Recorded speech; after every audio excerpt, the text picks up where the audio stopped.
नमस्कार, मैं मनीष कुमार। आप सभी जॉब से टनल देखना शुरू कर चुके हैं। बड़ी खबर यह है कि हमने कल आपको बतलाया था अपने एपिसोड में कि 5 बड़े बड़े समुदाय प्रदर्शन कर रहे हैं हिंदुस्तान की सड़कों पे। हिंदुस्तान की सरकार से गुहार लगा रहे हैं कि उन्हें उनका हक दे, उन्हें वो हक दे जिनके लिए वो जाने जाते हैं। ये 5 बड़े समुदाय कौन से लोग थे, किस जगह से ताल्लुकात रखते हैं, इन तमाम चीज़ों के ऊपर हम लोगों ने कल चर्चा किया था। ब्रीफ में आपको बस बतलाना चाहूँगा कि इसमें जो एक अहम है वो है किसान आंदोलन का पक्ष, जो कि पिछले 3 महीनों से खींचा जा रहा है, जिसको पूरा देश देख रहा है। और बाकी जो मुद्दे हैं बाकी लोगों के लिए वो भी बहुत ही अहम हैं, लेकिन शायद वो गोदी मीडिया के लिए और सत्ता दल नशी सरकार के लिए अहम नहीं है। लेकिन एसएससी विद्यार्थियों के लिए बड़ी खबर आ रही है।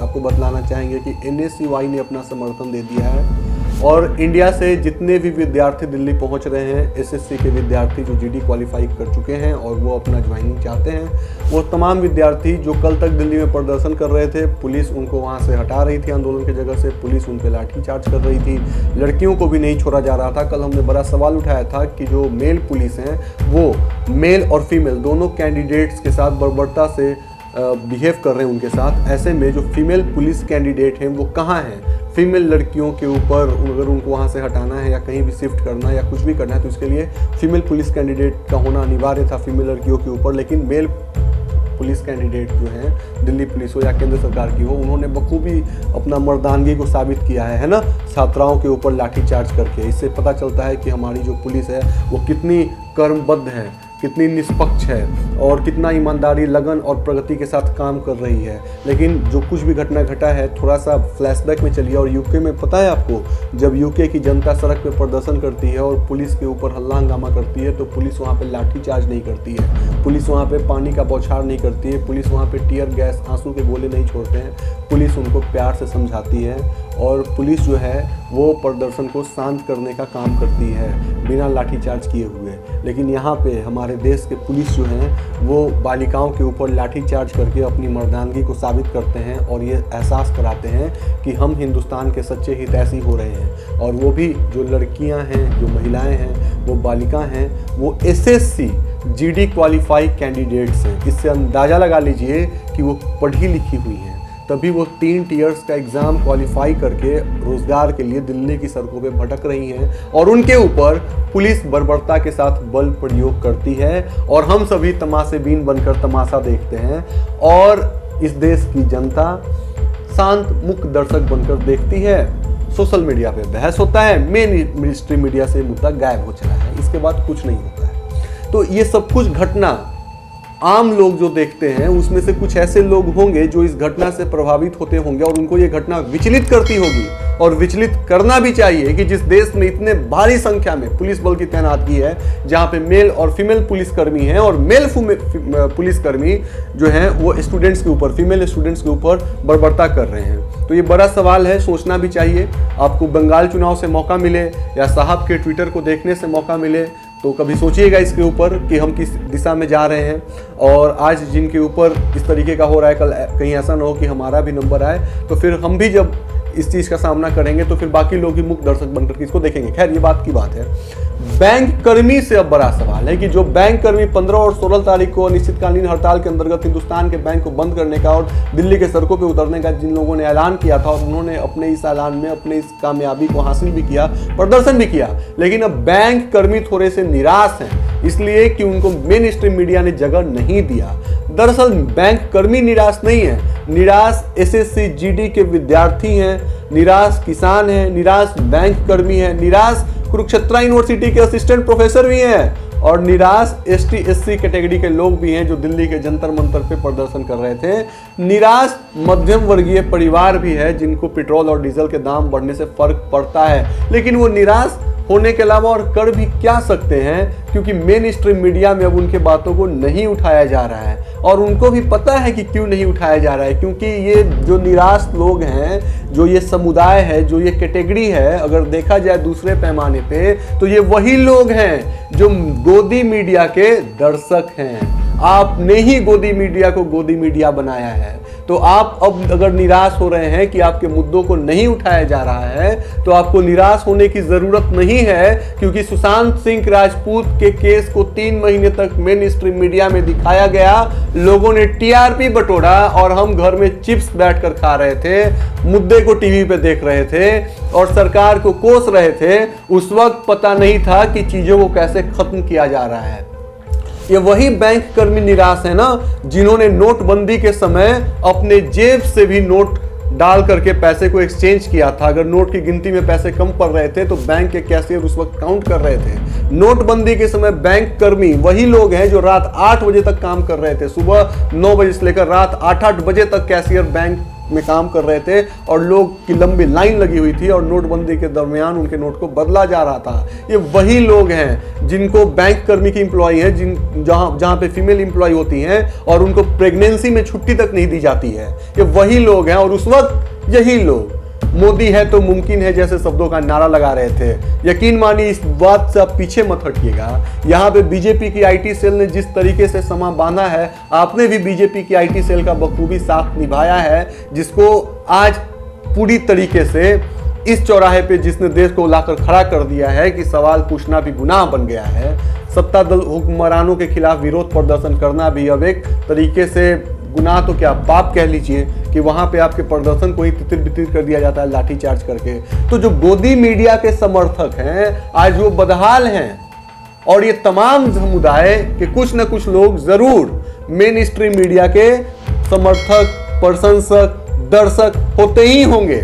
आप ही वो लोग हैं जिन्होंने टीआरपी के लाइन में मेन स्ट्रीम मीडिया के चैनलों का कंपटीशन करवाया और आज आपके मुद्दे को नहीं उठाया जा रहा है। तो अफसोस करने की बात नहीं है। आपको भी अब समझ में बातें आ रही होंगी कि कैसे कैसे चीजों को इस देश से खत्म किया जा रहा है, कैसे कैसे पतन हो रहा है, सवाल को बंद किया जा रहा है। जिस तरीके से बैंक कर्मी दिल्ली के सड़कों पे तपतपाती हुई गर्मी में प्रदर्शन कर रहे थे, उन्हें अच्छे से पता होगा कि कोई भी मेन स्ट्रीम मीडिया का पत्रकार वहां पे उन्हें कवर करने के लिए नहीं पहुंचा।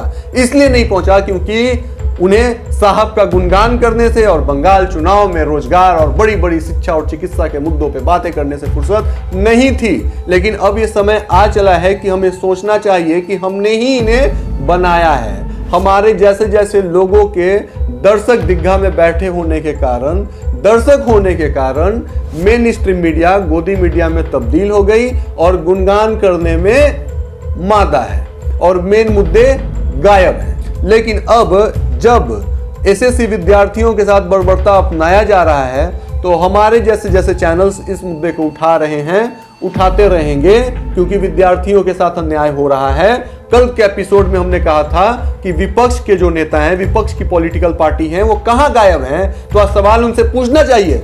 राहुल गांधी जी को मैं कहना चाहूंगा कि आप प्रेस कॉन्फ्रेंस करके कहते हो कि डेमोक्रेसी को, फ्रीडम को, प्रेस को, कॉन्स्टिट्यूएंसी को, न्यायपालिका को, सभी को डोमिनेट किया जा रहा है, इसीलिए विपक्ष कुछ नहीं कर रहा है। राहुल गांधी जी से सवाल पूछना वैसे भी लाजमी नहीं बनता है क्योंकि वो अभी विपक्ष में है, वो कुछ भी नहीं है। लेकिन बस इतना कहना चाहेंगे कि विपक्ष के नेता जिस तरीके से अभी सपना दिखा रहे हैं कि हम सत्ते में आएंगे तो आपके लिए कुछ करेंगे, जब आएंगे तब करेंगे। अभी विद्यार्थियों को, किसानों को, बैंक कर्मियों को, सहायक प्रोफेसरों को आपकी जरूरत है। अभी आप उनके साथ कदम ताल करके चलिए, उनका सहयोग करिए, उनकी आवाज बनिए और उनके बातों को संसद तक पहुंचाइए और इस तरीके से एक सिंपल सोबर प्रदर्शन करिए कि सरकार मजबूर हो जाए एसएससी विद्यार्थियों के हक में फैसला लेने के लिए। लेकिन ये लोग, विपक्ष के नेता गायब हैं। अब बात करते हैं सत्ता दल हुक्मरानों से। हमने आपको पहले भी बतलाया था कि रेस कोर्स से 8 किलोमीटर की दूरी पे जंतर मंतर है, जहां पे एसएससी के विद्यार्थी प्रदर्शन कर रहे हैं। और क्या साहब को फुर्सत नहीं मिल रहा है एक ट्वीट करने का। ऐसे तो आपको पता होना चाहिए कि विदेश में भी अगर कोई घटना घटता है तो साहब का तुरंत ट्विटर हैंडल पे ट्वीट आ जाता है। साहब की आईटी सेल के लोग तुरंत इतने एक्टिव है कि ट्वीट कर देते हैं। क्या आईटी सेल के लोगों को ये नहीं दिख रहा है कि हिंदुस्तान के दिल्ली के सड़कों पे 50,000 से भी भारी संख्या में युवा बदहाल हैं। वो युवा जिनको हम कहते हैं कि वो देश के भविष्य हैं और देश की भविष्य अपने भविष्य को ढूंढने में तलाश कर रहे हैं। और कुछ युवाओं का ऑफ द रिकॉर्ड ये बयान आया है कि पुलिस उनको आइडेंटिफाई कर रही है। मतलब जो 50,000 विद्यार्थी हैं, जिसमें से 8-10 ऐसे विद्यार्थी होंगे जो विद्यार्थी मीडिया के सामने आकर के अपनी बातों को रख रहे होंगे, अपना बाइट, अपना बयान दे रहे होंगे, तो पुलिस अब उनको टारगेट करके उनको खदेड़ रही है और उनको जेल में डालने का काम कर रही है। तो पूछना चाहिए अब कि पुलिस को ये इजाजत किसने दी कौन है वो लोग जो ऊपर बैठे हैं और जिनके एक इशारों पे दिल्ली पुलिस विद्यार्थियों को टारगेट करके उनके फेस को आइडेंटिफाई करके जेल में डालने का काम कर रही है, उनको पकड़ने का काम कर रही है। आखिर किसके इशारों पे, ये सवाल भी पूछा जाना चाहिए। और कुछ विद्यार्थियों ने यहां तक कह दिया कि पूरा का पूरा एसएससी एक बहुत बड़ा स्कैम है, सीबीआई की अगर इस पे निष्पक्षता से जांच हो तो बहुत कुछ निकल कर आएगा। और आना भी चाहिए। जब विद्यार्थी को 3 साल के बाद भी जो रोजगार नहीं मिलता है, एग्जाम आप क्वालिफाई करते हो और 3 साल तक आप रोजगार के लिए धक्का खाते हो अपनी ज्वाइनिंग के लिए, तो 3 साल तक एक विद्यार्थी की अगर सैलरी को सरकार बचाती है तो यकीन मानिए कि कितने सैलरी को सरकार ने बचाया और सरकार के खाते में कितना धन जमा हुआ। दूसरी बात, जब सुप्रीम कोर्ट ने यह फैसला सुना दिया था कि 1 साल के अंदर आपको किसी भी कॉम्पिटिटिव एग्जाम का रिजल्ट निकालकर उन विद्यार्थियों की ज्वाइनिंग करवानी है, 3 साल लग जाता है। जो विद्यार्थी पास आउट हुए हैं अब उन कहते हैं कि जी हमारा तो उम्र खत्म हो चुका है, समय सीमा एज की जो आयु है वो समाप्त हो चुकी है, अब हम दोबारा एसएससी के लिए अपीयर नहीं हो सकते हैं और 3 साल लग गया है। तो ऐसे में अब 3 साल लेट से रिजल्ट डिक्लेयर होता है तो सोचना चाहिए कि सुप्रीम कोर्ट के नियम की भी धज्जियां उड़ाई जा रही है। और इस नियम का, उनके इस फैसले का धज्जियां उड़ाने वाले कौन है वो लोग? एसएससी के आला अधिकारियों अगर इस तरीके का काम करते हैं तो बिना किसी के सह के तो वो काम नहीं करते होंगे कि 3 साल बाद भी रिजल्ट किसी का नहीं आता है। तो ये काफी सारे बड़े सवाल हैं जिसमें हमें सोचना चाहिए, चिंतन मंथन करना चाहिए। और हाँ, मेन स्ट्रीम मीडिया से आप कुछ उम्मीद मत करिए। आप प्रदर्शन कर रहे हैं, अपना प्रदर्शन करते रहिए। काफी सारे आज भी हिंदुस्तान में कुछ ऐसे लोग हैं जिनको फर्क पड़ता है आपके प्रदर्शन से, और हमारे ऐसे लोग आपकी आवाज को उठाते रहेंगे। कहा जाता है कि समाज में संतुलन बना हुआ है, समन्वय बना हुआ है, समाज में अच्छे और बुरे दोनों लोग हैं। तो कुछ लोग बुरे हैं कोई बात नहीं, बट कुछ ऐसे भी लोग हैं जो आपकी आवाज बनने का काम कर रहे हैं, दिन ब दिन आपकी आवाजों को, आपके सवालों को उठा रहे हैं और यहाँ पे चीख रहे हैं, भौंक रहे हैं, चिल्ला रहे हैं कि कोई तो सुने, कोई समझे। लेकिन उम्मीद हमें इस बात का है कि अगर कोई एक आदमी भी हमें देख रहा है, हमें सुन रहा है, तो ये हमारा नैतिक कर्तव्य बनता है कि हम उसे एक आदमी के लिए बुलेटिन करें, हम उसे एक आदमी के लिए एपिसोड करें और हम उसे एक आदमी को ये बातें बताएं कि आपके देश में क्या चल रहा है और किस तरीके से आपकी चीजों को खत्म किया जा रहा है। एसएससी के विद्यार्थी इच्छा मृत्यु की मांग कर रहे हैं, बार बार मैं इस सबको उठा रहा हूं। आपको पता है कितनी बड़ी बात है? आप जिसको कहते हो कि वो हमारे देश के भविष्य हैं, तो भविष्य को हमेशा जगमगाते रहना चाहिए, ऊर्जावान होना चाहिए। भविष्य को नई जिम्मेदारियों के साथ, नई ऊर्जा के संचार के साथ, इस संसाधन के अंतर्गत समाज का सर्वांगीण विकास के लिए नए नए डायमेंशन तैयार करने चाहिए। बट वो विद्यार्थी इच्छा मृत्यु की मांग कर रहे हैं और फिर भी किसी को कोई फर्क नहीं पड़ रहा है। तो इससे निम्न स्तर पे और समाज नहीं गिर सकता है, इससे निम्न स्तर पे हिंदुस्तान की कसौटी पे और हम जनता को नहीं देख सकते हैं। तो अंदाजा लगा लीजिए कि जो विद्यार्थी इच्छा मृत्यु की मांग कर रहे हैं, जो विद्यार्थी राष्ट्रपति, प्रधानमंत्री के पास, पीएमओ ऑफिस, संसद और सांसद, विधायक, इन तमाम लोगों को मेमोरेंडम दे चुके हैं और वहां पे कह रहे हैं कि हमें रोजगार दो, भर्ती दो, नहीं तो अर्थी दो, इतने बड़े बड़े स्लोगन का इस्तेमाल किया जा रहा है और इसके बावजूद अगर हम लोग इस पे आवाज नहीं उठाते हैं तो कहीं ना कहीं उन लोगों के अंदर की चेतना खत्म हो चुकी है जो ये सब कुछ देख करके भी खामोश हैं। तो आज की इस विशेष पेशकश में बस इतना ही। हमें दीजिए इजाजत, धन्यवाद। और हाँ, अगर आपको हमारा कार्यक्रम अच्छा लगे तो इसे शेयर करिए, सब्सक्राइब करिए, लाइक करिए, फॉलो करिए और अपना राय जरूर रखिए। धन्यवाद।